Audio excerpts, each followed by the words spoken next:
Facebook প্ল্যাটফর্মে দেখলাম মানুষ টাকা দিয়ে সম্মান আর মূল্যায়ন কিনছে। অনেকগুলো লাইভে আমি অবজার্ভ করলাম, অনেকগুলো লাইভ আমি দেখলাম, অনেক সময় যায়ও লাইভে। তো লাইভে দেখলাম যে একজন অডিয়েন্স,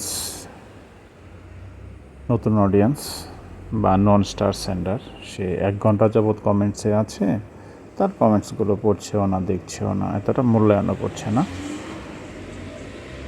তো হঠাৎ করে আরেকজন অডিয়েন্স মাঝপথে এসে 500-1000 স্টার আপনাকে দিয়ে দিল, আপনি ওনাকে আসনে বসিয়ে দিলেন এবং ওনার জয় গানে আপনি একেবারে মুখরিত। প্রশ্ন হচ্ছে এখানে আমার, আপনি ওনাকে তো সম্মান, স্টার্স যেহেতু আপনাকে দিয়েছে, ও টাকা খরচ করে আপনি ওনাকে সম্মান করবেন, ওকে ফাইন। কিন্তু একজন নন স্টার সেন্টার যে আপনার এখানে 1 ঘন্টা যাবৎ কমেন্টস করছে, এখানে তার মূল্যায়নটা কোথায়? আজকে সে নন স্টার সেন্টার, কালকে কিন্তু সে স্টার সেন্টার হতে পারে, কালকে কিন্তু সে আপনাকে ফুল দিতে পারে। তার মানে আপনি কি এখানে বীজ বপন করবেন না? যারা ফল দিচ্ছে তারা তো দিচ্ছে, তারা থাকবে। ফেসবুকের রুলসে আছে তাদেরকে সম্মান করা, যারা স্টার দিচ্ছে আপনি তাদেরকে সম্মান করবেন, ফেসবুকের রুলসে আছে, এটা আমি জানি। ফেসবুকের রুলসে কি এটা নাই যে একজন নন স্টার সেন্টারকে কি আপনি সম্মান করবেন না? সে 1 ঘন্টা তো আপনার লাইভে আছে, কমেন্টস করছে, আপনি তার কমেন্টস পড়ছেন না, দেখছেন না কেন? আমার তো মনে হয় এখানে আসলে আপনি সিস্টেম করে দেন যে স্টার সেন্টার আছে তাকে সম্মান করবেন, যে নন স্টার সেন্টার তাকেও সম্মান করবেন, কিন্তু যে 1 ঘন্টা যাবত আছে তাকেও মূল্যায়ন করেন, আর যে আপনাকে স্টার দিচ্ছে আপনি তাকেও মূল্যায়ন করেন, সিস্টেম করে মূল্যায়ন করেন। কিন্তু অবমূল্যায়ন করার এটার কোনো রাইট আপনাদের নাই। আর বিশেষ করে হচ্ছে যে একজন স্টার দিল, সে মাঝপথে এসে আসলো, সে টাকা খরচ করে আপনাকে স্টার দিল, আপনি তাকে বসিয়ে দিলেন, তার মানে সে টাকা দিয়ে সম্মান আর মূল্যায়ন কিনছে। তাহলে আপনি যোগ্যতার ভিত্তিতে তাকে মূল্যায়ন করছেন না। তাই ফেসবুক রুলসে কি শুধু এটাই আছে যে স্টার সেন্টারকে সম্মান করতে বা নন স্টার সেন্টারকে সম্মান করবেন না, যে আপনার লাইভে 1 ঘন্টা যাবৎ কমেন্টস করছে? এই ভেদাভেদ কেন?